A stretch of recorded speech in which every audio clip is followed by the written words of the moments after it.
I'm Madeline Brooks, 38. 21 years ago, my parents called me a disgrace and forced me out with nothing when I was 17 and pregnant. Now they stand in the marble lobby of Fairview Memorial demanding to meet my son, the chief of cardiac surgery they thought they'd erased from their lives. If you were 17 and suddenly left with nothing, how would you survive? Let me know in the comments. Some stories begin with a moment of triumph, a graduation, a birth. Mine began on a cold autumn night, the kind that seeps into your bones and refuses to let go.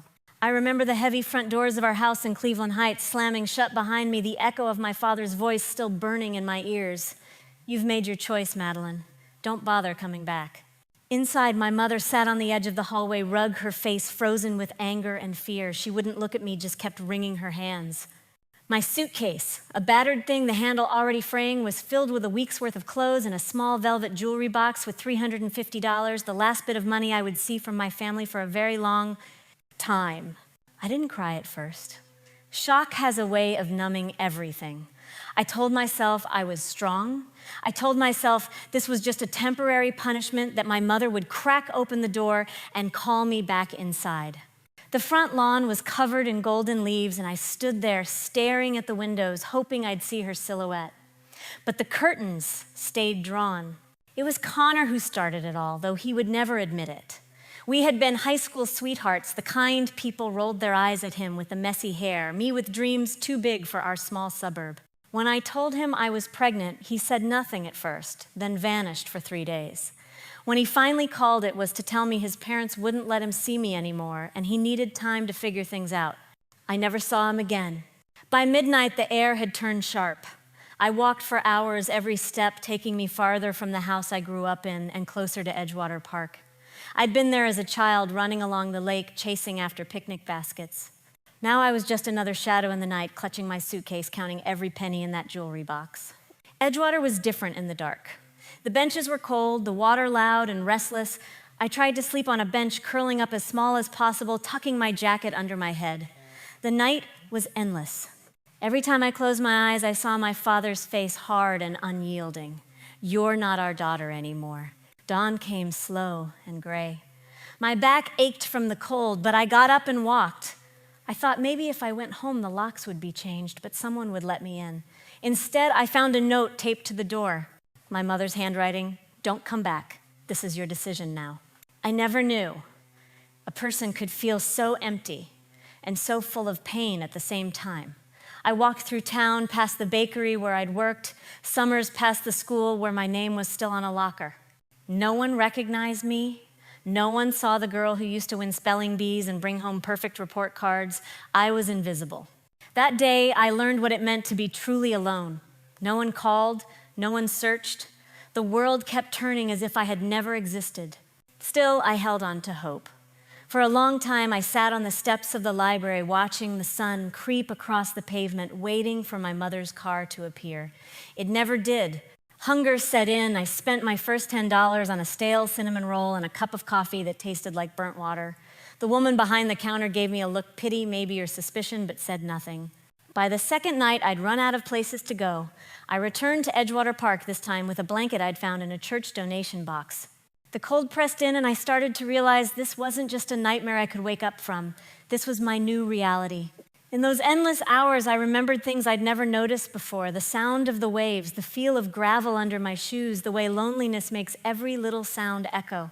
My heart beat louder than the city itself. I didn't know it then, but those nights at Edgewater would shape the rest of my life. The world had decided to test me. All I could do was try to survive one cold bench one morning, $1 at a time. And so began my story, not with a family's love, but with their absence. Not with celebration, but with silence. 2 more nights blurred into a pattern I couldn't escape. Cleveland's air was unforgiving in November. The benches of Edgewater Park offered little shelter, and I learned quickly that the world rarely stops to notice a girl who has nowhere to go. The 3rd morning, I woke with aching limbs and a hunger that twisted in my stomach. My dreams had turned into odd fractured memories: my mother's perfume, the soft tap of my father's typewriter, the laughter from downstairs that no longer belonged to me. By now, I'd accepted that no rescue was coming from home. I spent my last few dollars on a cup of hot chocolate at a convenience store. The warmth lasted only a moment, but it was enough to remind me I was still here. I tried the library again just for a place to sit. The librarian looked at me, then looked away. I guess I had already started to look like someone who didn't belong. By late afternoon, my stomach was empty and my hope was thinner than my jacket. I sat on the steps, hugging my knees, trying to disappear into the cracks of the city. The sun was already dipping toward the lake when a silver sedan pulled to the curb. I didn't pay attention at first, but then I heard a door shut and a woman's voice, steady, purposeful, cut through the wind. "You look like you could use something warm." I looked up. She was older than my mother, maybe in her early 70s, but there was nothing frail about her. She wore a deep blue coat, a scarf wrapped twice around her neck, and she held a steaming travel mug in one hand. Her eyes were sharp, but not unkind. "My name's Vivian Russo," she said. "And you are..." I told her quietly, expecting her to walk away to judge me like everyone else had, but she just nodded. "Well, Madeline, this is Cleveland. Nobody survives November without a little help." She offered me the mug. I hesitated. I'd been warned my whole life about strangers, about accepting things from people I didn't know, but right then I was too tired, too cold, and too hungry to argue. I took the mug. The tea was sweet with a hint of lemon. My hands stopped shaking. Vivian didn't pepper me with questions. She just sat down beside me on the steps, her little dog, an ancient gray-muzzled terrier, hopping up onto her lap. "Pierre doesn't bite," she said. "He mostly sleeps." After a few minutes, she stood. "You need a real bed, not a bench. I have a spare room in an old house a few blocks away. You can stay for a while. No strings." Trust is a strange thing. It's easy to lose, nearly impossible to rebuild. But something about Vivian's tone, her certainty, her lack of pity, made it possible for me to nod yes. Her car smelled like lavender and clean linen. The drive was quiet, broken only by Pierre's soft snores. I stared at my reflection in the window, searching for the girl I used to be. Vivian's house was beautiful, but not grand. Warm yellow light spilled onto the driveway. Inside, every surface gleamed, every corner filled with life. Photographs lined the mantle family I didn't recognize, holidays I'd never see again. She showed me to a small bedroom upstairs. The bed was made, the sheets crisp and inviting. There was a basket of toiletries on the dresser, and on the nightstand, a handwritten note. "Rest. You're safe now." For the first time in days, I let myself breathe. I cried, silent and grateful, until exhaustion carried me under. When I woke, sunlight painted the walls gold. I could hear Vivian humming downstairs, the scent of fresh bread rising through the hallway. There was a soft knock on the door. "Breakfast is ready whenever you are." I lingered in that room, letting the warmth sink in. For the first time since my world shattered, I believed maybe, just maybe, there was a way forward. I found myself drawn to the nursery across the hall.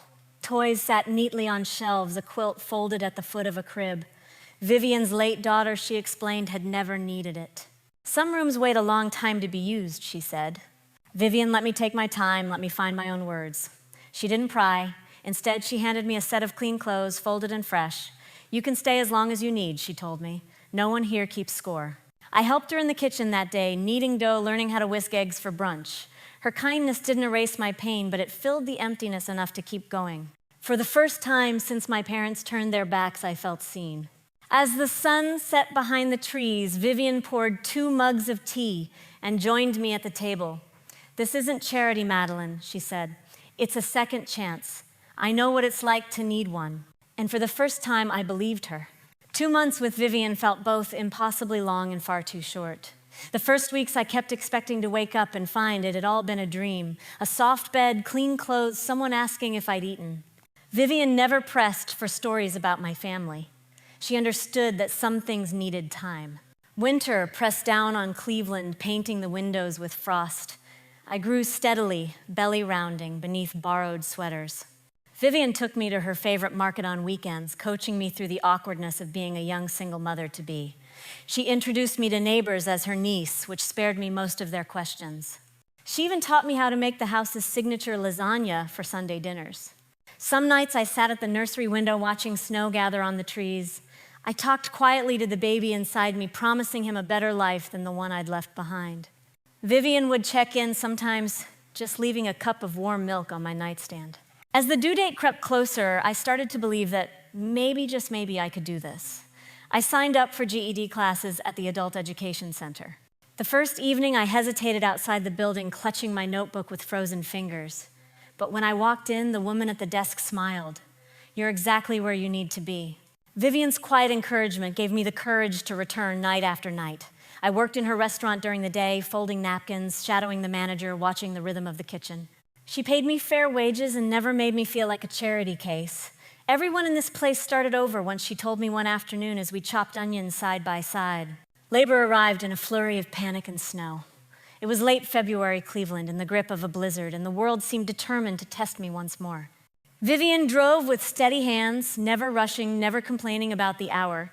The hospital lights blurred through the snow. By dawn, after long hours of fear and pain, I heard my son's first cry. I named him Elliot, strong, soft, and somehow new. He had a shock of dark hair, Vivian's nose, and an unyielding grip on my finger. The nurses asked about my family if anyone else would be visiting. I shook my head, clutching Elliot to my chest. He was all I had, and as I learned, he was more than enough. Vivian stayed by my side for those first sleepless nights, rocking Elliot, singing old Italian lullabies. She handled the paperwork, signed as my emergency contact, and made sure I was never alone. We returned to Vivian's house as 3 instead of 2. The nursery finally had a purpose. Elliot grew quickly a curious, wide-eyed boy who seemed to soak up the world through touch and sound. Vivian delighted in teaching him songs, sharing stories about her childhood in Parma, and baking bread on rainy afternoons. I passed my GED. The certificate, when it arrived, felt heavier than any diploma I'd ever earned. I hung it in the nursery next to Elliot's first drawing, a squiggle that in his eyes was a masterpiece. Time moved forward in quiet, ordinary steps, laundry, schoolwork, bedtime routines, but sometimes reminders of the past crept in. Rumors swirled in our old neighborhood I'd run away to New York or gotten married in California. My parents told neighbors I was studying abroad, erasing any trace of the daughter they once had. I kept my distance, focusing on what I was building instead of what I'd lost. I watched Elliot thrive, speaking in full sentences by 2, reading simple books by 3. The doctors called him precocious. Vivian called him a miracle. Every milestone was shared with our small family. First steps, first words, first day at preschool. Each achievement was a quiet celebration, just us, the kitchen table, and the hope that tomorrow would be better still. One day, when Elliot was 4, an envelope arrived with the Adult Education Center's return address. It was a scholarship award, $10,000 toward his future schooling. Vivian cried when she read the letter, and for the first time, I allowed myself to hope we were truly finally safe. On the wall above Elliot's bed, I hung the certificate and the letter side by side, a reminder that family can be chosen and beginnings can be rewritten. Years rushed by, and Elliot blossomed in ways I could hardly imagine. By the time he was 16, he'd already skipped 2 grades, leaving teachers and doctors shaking their heads in amazement. His favorite place was the Cleveland Public Library, where he spent hours buried in books about the human body, sometimes explaining anatomy to adults who came for help. Vivian, now well into her 80s, became frailer but never lost her sharpness. She would sit by the window correcting Elliot's Latin and telling stories of her own lost family stories that always ended with hope. Our little trio grew tighter as the world changed around us. By 2022, Elliot was accepted into Harvard's medical program at just 16. I stood with him on the steps of the university the day we moved him into his dorm, fighting tears as he grinned for photos, a full scholarship and a heart full of ambition. Vivian beamed with pride, pressing a silver cross into his hand and whispering, "You belong anywhere you choose." Those years, I kept myself busy managing Russo's Table, turning it into a thriving hub for the neighborhood. Every milestone in Elliot's journey brought us closer, and every holiday we found new ways to celebrate as a family, no blood required. But even happiness casts long shadows. In 2024, not long after Elliot's 20th birthday and his promotion to chief of cardiac surgery at Fairview Memorial Hospital, things began to change. It started quietly, a bouquet of white roses sent to the hospital, no card. Then a box arrived at Russo's Table, a luxury watch with a note in unfamiliar handwriting congratulating Elliot on his success. Elliot laughed it off, but I felt unease settle deep in my stomach. Then came emails, first to Elliot's hospital address, then to the restaurant, finally to my personal account. They were polite, almost friendly, but there was a thread of insistence woven through every line. "We'd love to reconnect one read. It's time to heal old wounds. Elliot deserves to know his roots." I recognized the tone before I saw the names at the bottom, Richard and Barbara Brooks. My parents, At first, I ignored them, hoping they would tire of the chase. But the messages only increased. One day, I arrived at work to find a package waiting in my office, a fountain pen engraved with Elliot's initials worth more than a month's rent, and a letter asking for a meeting. I didn't tell Elliot right away. How do you explain to your son that the family who once erased you now wants to claim him as their own? That the same people who sent you into the night with nothing now show up at your workplace bearing expensive gifts? Vivian was the first to notice my anxiety. You know, Madeline, she said one evening, some doors only lead you back to places you've already outgrown. Around this time, another face from the past appeared, Connor Blake. After years of silence, he resurfaced, reaching out to Elliot under the pretense of offering career advice. I wasn't surprised when Connor mentioned he'd been in touch with my parents. Old alliances die hard.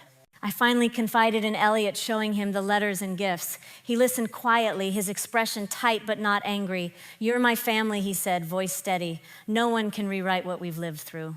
But my parents weren't done. Soon, a letter arrived from their attorney demanding visitation rights, citing family law and their position in the community. The words were sharp, and I could feel the old chill creeping into my bones. I showed everything to Caleb Turner, my husband and Elliot's legal guardian. Caleb reviewed every document, every gift, and every note. He reminded me of the paperwork my parents signed when they cast me out years ago, documents that legally severed any rights they had to me or to Elliot. For weeks, the pressure mounted. Calls came to the hospital.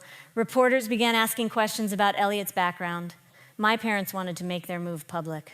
I could see the storm gathering on the horizon, and for the first time in years, I was afraid I might lose the life I'd worked so hard to build. Still, with Caleb's calm guidance, Vivian's unwavering support, and Elliot's loyalty, I began to gather every shred of proof I could find, every letter, every email, every receipt, and every court paper from my youth. The past was no longer just a shadow. It was a weapon I could wield if I had to. The stage was set. My parents were no longer content to haunt my memories. They were coming in person to stake their claim. The morning sun slanted across the marble floors of Fairview Memorial, casting long shadows over the polished lobby. Madeline Brooks walked beside Caleb Turner, her grip firm on the leather folder that contained every shred of evidence she had meticulously gathered: letters, emails, receipts, copies of the old legal documents, even photographs of the gifts her parents had sent. She glanced at Elliot, who walked just behind her, his posture, straight eyes alert. At 20, he was already chief of cardiac surgery, but today he was standing shoulder to shoulder with his mother. The flowers had arrived first. White roses in a crystal vase placed neatly by the hospital's front desk. No card. That would have been enough to unsettle anyone, but for Madeline, it was only the beginning. Then came a small box at Rousseau's table, wrapped in silver paper and tied with a blue ribbon. Inside, a luxury watch, polished and gleaming under the restaurant's soft lights. A note accompanied it: "Congratulations on your son's success. We hope to reconnect." She read the handwriting and immediately knew Richard and Barbara Brooks. Madeline didn't flinch. She had anticipated this moment for months. Every email, every letter, every unsolicited gift had been documented, scanned, and filed in chronological order. Caleb had helped her cross-reference each piece with the paperwork from the year she had been cast out. The legal documents, signed, notarized, and filed, stated clearly that her parents had forfeited all rights to her and any future children. Elliot watched quietly. He had questions, of course, but he trusted his mother's judgment. They can't just show up and expect something, he said. His tone even, but cautious, right? "They can try," Madeline said, her voice low controlled. "But the law is on our side. We just need to keep our heads clear." The weeks that followed were a careful balancing act. Caleb instructed Madeline on how to respond, or rather not respond, to emails and packages. Each communication from Richard and Barbara was cataloged meticulously, with photographs of the gifts, scans of letters, and even notes on delivery times. Madeline's nerves tightened every time the front doorbell rang or the hospital receptionist handed her another envelope. But slowly, she found a rhythm, a quiet confidence. Connor Blake resurfaced during this period as well. His emails arrived under the guise of concern for Elliot's education and career, but Madeline knew better. She forwarded everything to Caleb, who kept a record of Connor's involvement alongside her parents' escalating attempts to reach Elliot. One afternoon, Madeline found herself in the kitchen at Rousseau's table, peeling vegetables for the evening service, while Elliot sat at a corner table reading a medical journal. Vivienne Rousseau hummed softly as she kneaded dough nearby, glancing at Madeline with a knowing look. "It's going to get louder," she said. "But you've prepared for this. You know what you're doing." Madeline nodded, though her heart still thumped against her ribcage. "I know. It's just hard to keep calm when they're so insistent." Vivian's eyes softened. They've had decades to believe they're right. Now it's your turn to show them reality. Quietly, firmly, with evidence. Evening brought its own tension. Another delivery had arrived at the hospital, a briefcase polished and heavy with Elliot's initials engraved in gold. Inside, a series of letters and documents implying that his grandparents were entitled to some form of visitation. Caleb examined them carefully, noting each discrepancy against the old filings. He shook his head. They've forgotten one crucial thing, these papers, from 2 decades ago. They say it all. Elliot leaned over, fingers brushing the edge of the briefcase. "Mom, you're ready for them, right?" he asked, calm but alert. "I am," Madeline said, standing a little taller. "We've prepared for this. They won't walk away thinking they can take him from me." The next morning, as the hospital lobby filled with nurses, doctors, and patients, a limousine pulled up. Richard and Barbara Brooks stepped out impeccably dressed, attempting an air of casual authority. They carried themselves as if nothing had happened, that their past decisions had been inconsequential, that their absence had no weight. Madeline and Caleb were waiting, every folder and artifact in hand. Elliot stayed close, observing. He had learned to trust his mother's judgment, and today was no exception. As the Brooks approached, the weight of decades past pressed into the space between them, but Madeline felt a strange calm. The preparation, the evidence, the quiet diligence of documenting every misstep, it had all brought her to this moment. She could see the flicker of recognition in their eyes when they realized she wasn't the same girl they had abandoned. Their hands, reaching for gestures of reconciliation, froze. Madeline held the folder a little tighter. Caleb's voice, soft but firm, reminded her of the law's clarity. Every right they claimed had been legally severed irrevocably. Elliot, standing beside her, mirrored her resolve. Together they formed a barrier invisible to the casual observer, a shield wrought of years of struggle, proof, and unspoken understanding. Vivian, watching from a distance, nodded once. Her presence was small but significant, a reminder that family can be chosen and strength can be nurtured in unexpected ways. And so the lines were drawn. Madeline had prepared for confrontation, armed not with anger, but with evidence, patience, and the quiet certainty that she had done everything she could to protect what mattered most. This was not a battle of loud words or dramatic gestures. It was a demonstration of what years of resilience and careful planning could achieve. The Brooks would have to learn in this silent, controlled encounter that the past could not rewrite the present. The table had been set, the stage prepared, and Madeline Brooks, mother and guardian, was ready to ensure her family remained intact on her terms. By the time the Cleveland Tribune ran the headline, "Prodigy Surgeon Cleveland's Youngest Chief," the world seemed to tilt slightly in our favor. Elliot had already become the youngest chief of cardiac surgery at Fairview Memorial Hospital, but now the entire city knew his name. And with that recognition came the attention of the Brooks family, whose presence in our lives was no longer confined to letters or gifts. They wanted to be seen and they wanted to be heard. Madeline felt her pulse quicken as she reviewed another envelope from her parents' attorney, this time detailing their intentions to make a public appearance at the hospital. Caleb turned the documents over thumbs, pressing against the folded pages, and noted, "They don't understand these old contracts prevent any legal claim. Every right they think they have was forfeited." When the Brooks arrived, they were impeccably dressed as if stepping onto a stage rather than entering a hospital lobby. Their smiles were practiced, their posture deliberate. They approached with a kind of casual authority, carrying themselves as though decades of absence could be erased with charm and wealth. Madeline met them at the front desk, folder in hand, evidence ready to be presented. Elliot stayed close, silent, but watchful. He had inherited more than his medical skill from me. He had inherited the patience and determination that years of careful preparation had instilled in our small family. The confrontation was brief but electric. Caleb laid out the timeline, presenting notarized documents from 20 years ago that severed any legal rights the Brooks retained. Photos of past correspondence, copies of gifts, scanned emails, everything was cataloged, every step accounted for. Richard's lips pressed into a thin line. Barbara's eyes flickered with irritation. They had expected hesitation, perhaps a flinch. They had not expected a meticulously documented history, nor mother and son standing in quiet unison. Elliot's voice was calm when he finally spoke. "You are not my family," he said softly but firmly. "Madeline is my family. We do not owe you anything."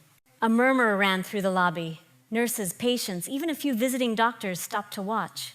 The Brooks realized in that moment that the world would not see them as benevolent grandparents reclaiming lost time. They would be judged by the choices they had made years ago, the choices that had sent Madeline into the cold November night at 17. Vivian Rousseau, watching from the back, nodded subtly. Her hand rested lightly on the edge of a counter, a silent affirmation that what we had built together was strong and true. She had shown me that family could be chosen, that loyalty and care often mattered more than bloodlines. Today, that lesson was on display. The Brooks, flustered and constrained, attempted to argue to appeal to sentiment. Caleb allowed them a few moments of polite words before closing the conversation. "All your claims are legally null and void," he said firmly yet without malice. "This family's boundaries are established. They are not negotiable." Richard opened his mouth again, perhaps to protest, perhaps to try charm, but nothing worked. The documents, the evidence, and the quiet strength of Madeline and Elliot created a shield no amount of money, no public appearance, and no argument could penetrate. As they left the hospital, their posture remained practiced, but the small hesitations betrayed the realization that their world had shifted. They could no longer assert authority over the son they had ignored, nor over the daughter they had abandoned. The public, though unaware of all details, sensed the reversal. The once powerful Brooks were contained by the resilience of the family they had tried to erase. Later, in the quiet of Rousseau's table, Madeline exhaled a breath she didn't realize she had been holding. Elliot placed his hand over hers, a silent acknowledgement of shared victory. Caleb reviewed the documents one final time, affirming that every item was properly filed and preserved. The city outside continued its rhythm, ambulances, diners, cars, but inside that small circle, peace settled for the first time in decades. The past had tried to intrude, but preparation, evidence, and unwavering loyalty had held it at bay. Madeline felt the satisfaction of boundaries upheld and the quiet triumph of justice without spectacle. Vivian's soft voice floated from the back of the restaurant. "It's done, Madeline. You've protected what matters most." Madeline looked at Elliot, then at the papers, then at the quiet restaurant around her. The lines had been drawn. She had navigated the storm of gifts, letters, and appearances to this point. Now, all that remained was to maintain the balance she and Elliot had fought to secure, to ensure the family they had built would remain intact, and to finally breathe, knowing that preparation had transformed into real, lasting empowerment. Spring had begun to soften the Cleveland Heights skyline, but for the Brooks family, the cold lingered. Their attempts to reclaim what they had lost had not gone unnoticed. News of the confrontation at Fairview Memorial spread quickly, though. Without sensational headlines, the whispers traveled through social circles, subtly undermining the image Richard and Barbara had built over decades. Inside our home, Madeline sat at the kitchen table, surrounded by stacks of documents, each meticulously labeled. Caleb moved quietly beside her, scanning the final legal filings. "Everything is in order," he said, his tone calm. "They have no standing. This chapter is closed." Outside, the city moved on. Delivery trucks rumbled past the windows, joggers traced the sidewalks, and the smell of fresh bread from Rousseau's table drifted through the air. But inside, a different rhythm pulsed, one of measured satisfaction and careful observation. The Brooks, meanwhile, faced consequences they hadn't anticipated. Their company, Brooks Holdings, found itself under scrutiny, with clients questioning the leadership that had abandoned family in such a public way. Long-standing social ties, frayed as acquaintances, whispered about the abandoned daughter who had turned the tables with evidence and quiet resilience. Elliot, now fully aware of the extent to which his grandparents had tried to manipulate the situation, remained calm. At 20, he had the wisdom of someone older than his years. He blocked all communications, removed any emails, and refused to respond to any phone calls or letters. He trusted his mother's judgment implicitly and understood that some battles are won not by fighting, but by maintaining boundaries. Vivian Rousseau, watching from her usual seat near the window, smiled softly. Her hands rested on the countertop, knuckles whitening as she gripped a mug of tea. "They're learning the hard way," she murmured. "Some lessons only arrive late." As the weeks passed, further attempts from the Brooks failed. A final legal challenge arrived at Caleb's office, thick with documents and arguments meant to assert visitation or influence. Caleb laid it all out, comparing each claim to the signed records from 2 decades ago. He shook his head with quiet certainty. No chance. Every right they think they have is null. Madeline felt a relief she hadn't known she could carry. Every step, every night, spent documenting every careful decision about what to save had led to this moment. She glanced at Elliot, who offered a small, knowing smile. Their bond forged in the crucible of hardship had proven unbreakable. That evening, in the calm of Rousseau's table after service, Madeline walked among the tables, observing patrons laughing, clinking glasses, living the ordinary moments she had fought so hard to protect. Elliot sat quietly in a corner reviewing medical journals, still the prodigy, still devoted, but finally at peace. Vivian approached, placing a gentle hand on Madeline's shoulder. "It's done," she said. "You've done everything you could. Now the rest is in their hands and their choices alone." Madeline leaned back, eyes tracing the light that reflected off the polished countertops. For the first time in years, she didn't feel the weight of the past pressing down. The shadows that had haunted her letters cold nights, the disbelief of those who should have loved her, had been transformed into proof, into preparation, into empowerment. The quiet justice she sought was realized not through confrontation or vengeance, but through meticulous care evidence and unwavering commitment to protecting her son and herself. Elliot rose, moving toward her side. "Mom," he said softly, "we've done it." He didn't need to say more. His hand on hers, steady and strong, was confirmation enough. And in that moment, Madeline understood fully justice need not shout to be heard. Sometimes it is the quiet, deliberate acts built over years of patience and care that hold the most weight. The Brooks may have had wealth and status, but they had no leverage over the family they abandoned. The city outside moved on unknowing, while within the walls of Rousseau's table and the home they had built together, a family existed untouched by betrayal. Madeline looked at Elliot, at Caleb, at the life they had forged, and smiled. Their boundaries had been drawn, their choices had been honored, and the past, though present in memory, could no longer dictate their future. Summer arrived in Cleveland Heights with warmth that seemed almost symbolic, a stark contrast to the chill that had once defined our family interactions. Madeline Brooks stood in the kitchen of Rousseau's table, listening to the soft hum of conversation as patrons enjoyed their meals. The aroma of fresh bread mingled with the faint scent of lavender from a nearby vase, a quiet nod to Vivian Rousseau's enduring influence. Elliot had received another award from the medical community, recognizing his contributions as the youngest chief of cardiac surgery.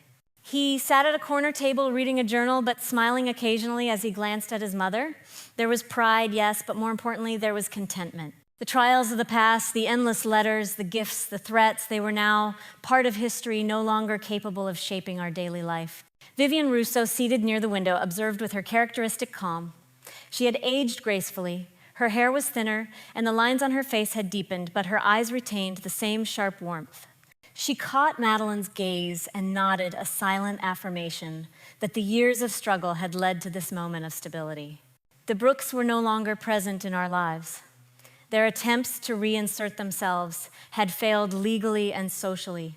Caleb Turner had ensured that every claim they made was invalidated, each document countered with the proper paperwork from 2 decades ago. Madeline had followed his advice, meticulously presenting every piece of evidence in order ensuring that there could be no loopholes. The quiet justice had been served not through confrontation, but through preparation and evidence, and the outcome was absolute. Madeline moved to the small bookshelf in the corner, selecting the framed certificate of Elliot's Harvard acceptance alongside the letters from his early achievements. She placed them carefully next to a photograph of Vivian and herself on Elliot's first birthday. Each item represented a milestone, a victory over the difficulties that had threatened to overwhelm us. Elliot glanced up, noticing his mother arranging the memorabilia. "Mom," he said, "this is our family. We've done it." "Yes," Madeline replied, her voice soft but certain. "We've built something stronger than what we were given. We've chosen what matters." The restaurant's bell jingled as a customer entered, and Madeline returned to the service of her patrons, serving with grace and calm, her movements deliberate. Each gesture was a reflection of the life she had constructed, steady, purposeful, unshaken by past storms. Elliot returned to his journal, the award certificate on the table beside him, a tangible reminder of both his talent and the nurturing environment that had allowed him to flourish. Later in the quiet of our home, Madeline placed the Mont Blanc pen on the mantle beside a photograph of Elliot at the award ceremony next to the framed letters from his early education milestones. The items were more than material. They were symbols of boundaries drawn, trust earned, and a family chosen rather than given by blood. Vivian's framed note reminding her of second chances was propped at the edge, a testament to hope and perseverance. The day concluded with a simple dinner at Russo's table, laughter mingling with the soft clinking of dishes. Elliot recounted a story from his hospital rounds, sharing a moment of humor that made even Vivian chuckle. Caleb toasted quietly to the quiet victories, acknowledging that the battles fought without drama often carried the deepest satisfaction. Madeline reflected on the journey from the November night she had been forced out of her parents' home, clutching $350 in a suitcase, to this moment where her son stood as a prodigy and their family was whole. She understood now that resilience was not merely enduring hardship, but building a life with intention and care, with boundaries respected and love chosen. As night fell, she looked at Elliot and Caleb, then at the walls lined with memories of triumphs both small and large. A sense of calm settled over her. The past, with all its shadows, had no dominion here. The future remained open, bright, and wholly ours. Madeline whispered softly to herself, almost as a benediction, "Family is not where you are born. It is what you choose to protect and nurture." And with that, she felt complete. The journey of Madeline Brooks demonstrates that resilience and careful planning can transform even the harshest beginnings into lives of stability and empowerment. The quiet victories grounded in evidence and deliberate choices allowed her to protect Elliot and build a family bound by loyalty and love rather than blood alone. Through patience, preparation, and unwavering commitment, she transformed a story of abandonment into one of triumph. Boundaries were drawn, relationships clarified, and justice, though quiet, was achieved. Her story reminds us that sometimes the strongest families are those we consciously create. Challenges, betrayal, and hardship do not define the outcome. Our choices do. If you've ever faced a turning point where the past threatens the present, what steps did you take to safeguard your family? Share your thoughts and experiences below.